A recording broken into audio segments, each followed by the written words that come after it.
سالتني انت كتير عن الديجيتال ماركتنج ونتعلمه منين. كمل بقى معايا الفيديو للاخر عشان جايب لك اهم المواقع اللي تتعلم منها الاساسيات. وما تنساش بقى تدعي لي وتعمل فولو لايك. انا محمد مشالي وجاي لك من سوق العمل.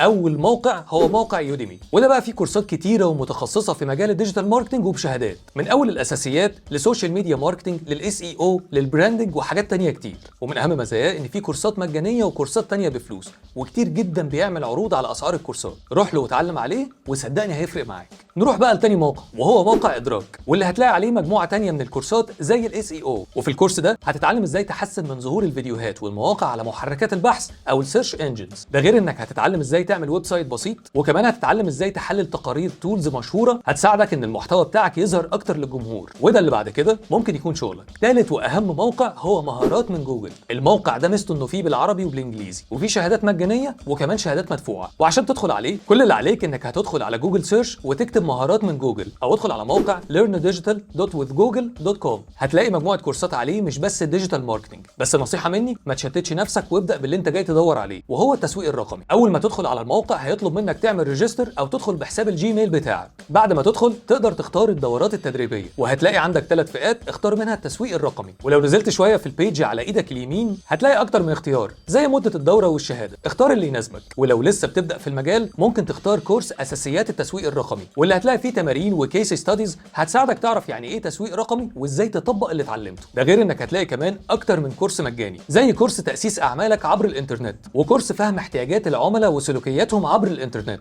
وبس يا سيدي، ما تنساش بقى تقول لي في الكومنتس لو بدات في مجال الديجيتال ماركتنج بداتوا على موقع من اللي اتكلمنا عليهم، ولا تحب ترشح لنا مواقع تانية. وطبعا ما تنساش الفولو واللايك والحركات اياها.